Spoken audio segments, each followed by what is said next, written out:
वक्त तो मैंने कलश में जल भर दिया है, जो छोटा घड़ा था उसमें अब मैंने वापस से जल भर के बाबा श्याम के समक्ष रख दिया है।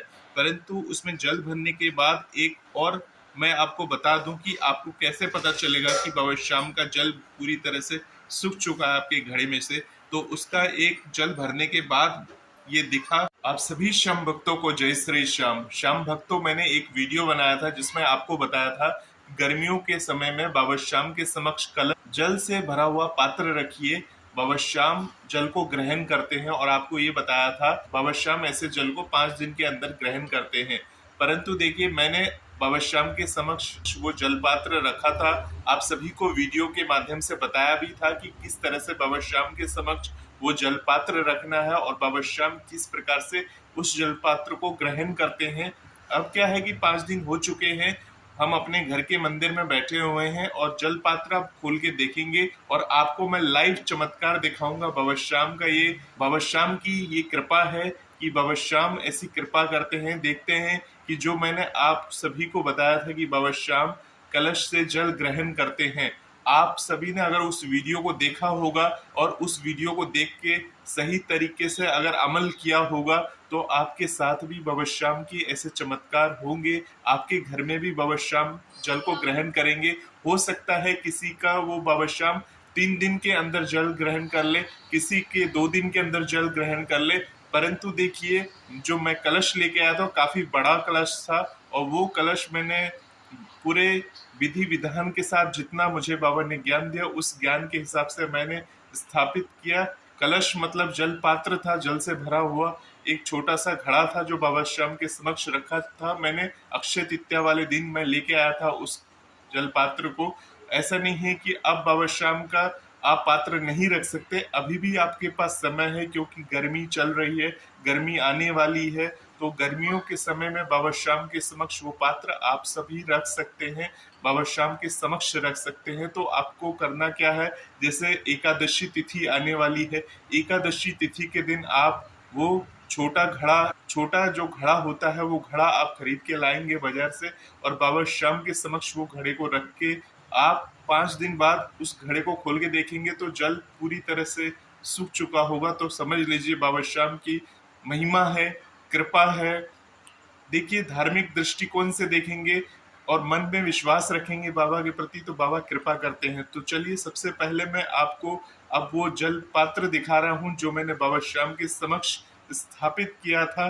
बाबा श्याम समक्ष बैठे हैं मेरे, बाबा श्याम के मंदिर में मैं बैठा हूँ। और ऐसा नहीं है कि जल पात्र मैंने बाबा श्याम के समक्ष रखा है, तो जल पात्र जो है वो हम खोल के देखेंगे बाबा श्याम के समक्ष और पता करेंगे कि उसमें जल है या नहीं है। तो चलिए, मैं पहले आपको बैक कैमरे के जरिए अब वो वीडियो दिखाता हूँ। पहले बाबा श्याम के अपने घर के मंदिर का दर्शन कराऊंगा, उसके बाद वो जल पात्र खोल के देखेंगे कि उसमें जल की एक बूंद है या नहीं है, या अगर बच गई है तो हम उसको गमले में डाल देंगे। तो चलिए, मैं आपको बैक कैमरे के थ्रू दिखाता हूँ। तो श्याम भक्तों, आप सामने दर्शन कर रहे हैं बाबा श्याम के। ये हमारे घर में बाबा श्याम विराजमान है इस तरह से, और बाबा श्याम की हमने इस तरह से छोटी प्रतिमा यानी कि एक शीश जो छोटी सी मूर्ति आती है, इस तरह की मूर्ति आप भी अपने बाबा श्याम की जो इस तरह की मूर्ति है वो आप स्थापित कर सकते हो, रख सकते हो अपने घर में बाबा श्याम की। अब बहुत सारे लोग बोलते हैं बाबा श्याम की एक से अधिक तस्वीर वगैरह नहीं रखनी चाहिए, ऐसा कुछ भी नहीं है। आप बाबा श्याम को पूरे मन से भाव से बाबा की, देखिए मैंने एक तस्वीर यहाँ लगा रखी है, बाबा श्याम यहाँ पर विराजमान है, और एक तस्वीर हमने ऊपर में भी लगा रखी है, ये देखिए यहाँ पे बाबा श्याम विराजमान है, और एक तस्वीर हमारे घर में बाबा श्याम की यहाँ पे भी विराजमान है। तो ऐसा नहीं है कि बाबा श्याम की एक ही तस्वीर आप अगर आप खाटू धाम जाते हैं, आपका मन करता है तो बाबा श्याम की ऐसी तस्वीरों को आप लाके अपने घर में लगा सकते हैं, अपनी दुकानों में लगा सकते हैं।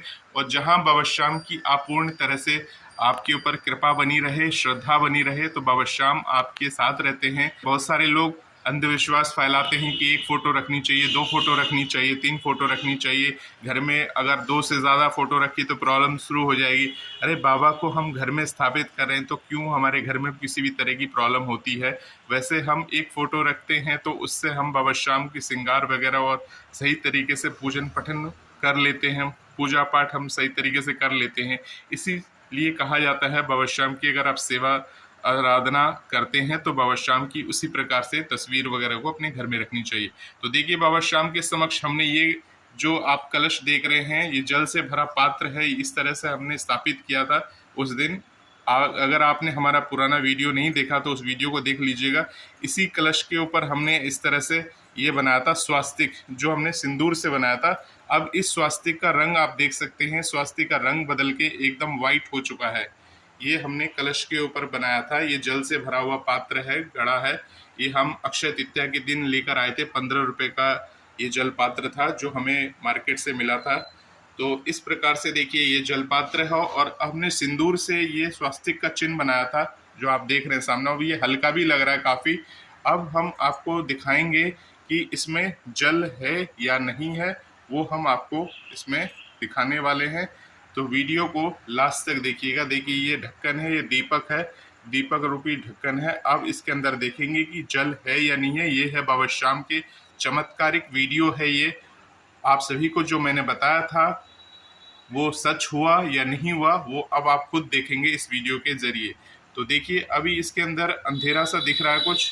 मैं आपको सही तरीके से दिखाता हूँ कि इसमें जल की बूंदें हैं या नहीं है। कुछ दिखाई नहीं दे रहा अंदर में, फिर भी मैं एक बार आपको इस तरह से, ये जो जल पात्र है बाबा श्याम का, एक ही वही जल पात्र है जो आपने पिछली वीडियो में देखा था।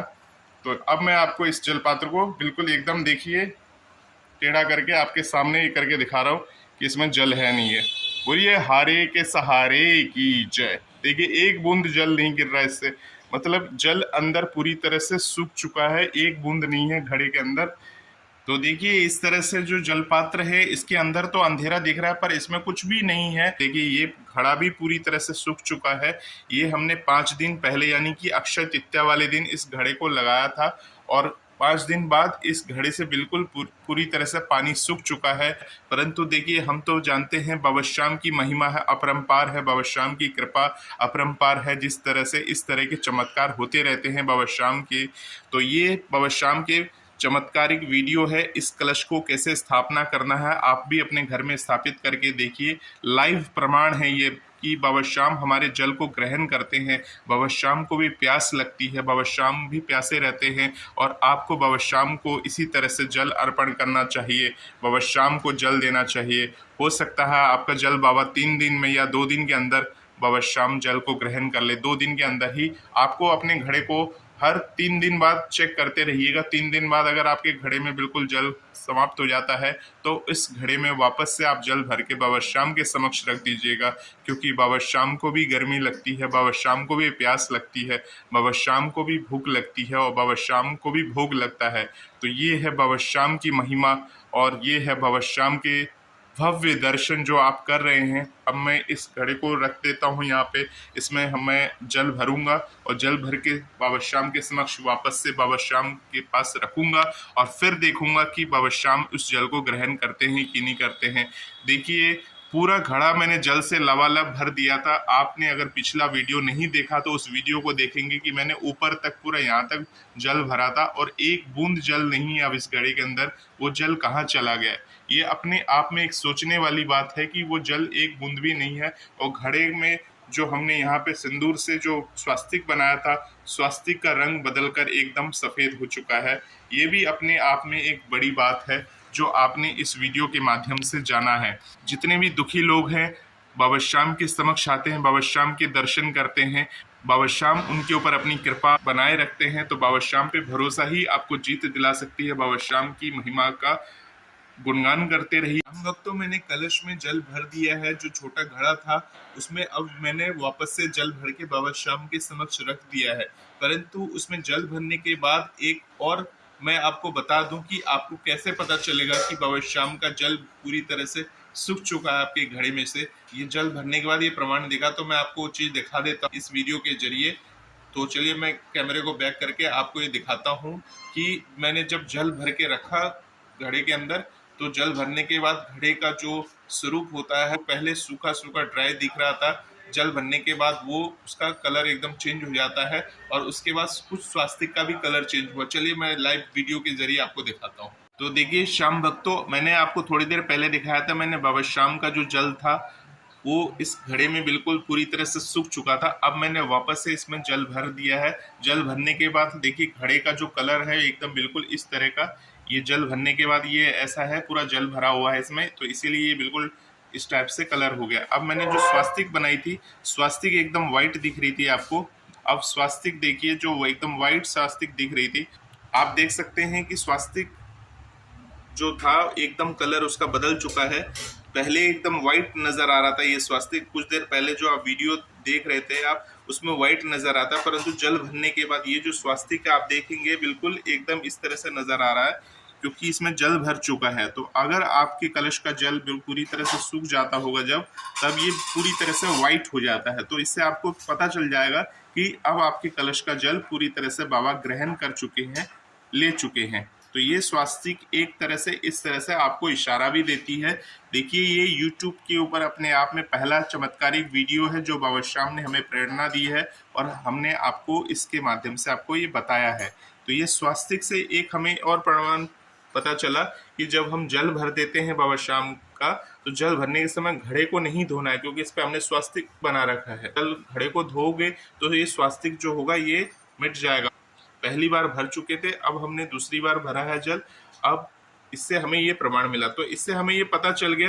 हम भक्तों, आप लोगों ने देखा कि बाबा श्याम के कलश में एक बूंद जल नहीं था। ये बाबा श्याम की महिमा है, आप सभी अपने घर में कर सकते हैं, परंतु ये काम जो है आपको अक्षय तृतीया वाले दिन अगर नहीं कर पाए तो कोई बात नहीं, एकादशी के दिन आप करिए। और ये सिर्फ गर्मियों में आपको इस तरह से जल भर के बाबा श्याम के समक्ष रखना है अपने पात्र को, और बाबा श्याम से अपनी प्रार्थना करनी है। कैसे भरना है, क्या इसमें मौली हमने किस तरह से बांधी है, कितनी बार बांधी है, इसके लिए आपको हमारे पुराने वीडियोस को देखना होगा। उस वीडियोस को देख लीजिएगा, क्योंकि उसमें मैंने सारी डिटेल बताई थी कि किस तरह से बाबा श्याम के समक्ष ये रखना है। और अगर आप लोगों के साथ ये ऐसे चमत्कार हुए हैं, आपने इस वीडियो के माध्यम से स्थापित किए हैं घड़े को, और आपके साथ भी ऐसी महिमा बनी है, तो हमें कमेंट बॉक्स के जरिए जरूर बताइएगा कि आपके साथ भी ऐसे बाबा श्याम की महिमा बनी है। तो हमें भी थोड़ा अच्छा लगता है कि बाबा श्याम ने हमें जो प्रेरणा दी, हमने जो आपको बताई है आपने किया, और बाबा श्याम की महिमा आपके साथ बनी रहेगी। आप भी महसूस कर पाएंगे कि बाबा श्याम आपके साथ हमेशा रहते हैं, आपके साथ सदा रहते हैं। फिर दुखी होने के लिए, टेंशन होने के लिए कोई जगह ही नहीं बचती। तो बाबा के दर्शन करने के लिए इसी प्रकार से बने रहिए इस चैनल के साथ। आएंगे आपके साथ बाबा श्याम की अर्जी का वीडियो लेके एकादशी के दिन पर। बाबा श्याम से जुड़े रहिए, बाबा श्याम से आप सभी की अर्जियों को लगाएंगे, और इस चैनल पे बाबा श्याम की ऐसे चमत्कारिक वीडियो को आप लोग देखते रहिए। बाबा श्याम की महिमा आप सभी पर बनी रहेगी। आप सभी श्याम भक्तों को जय श्री श्याम, बोलिए हारे के सहारे की जय।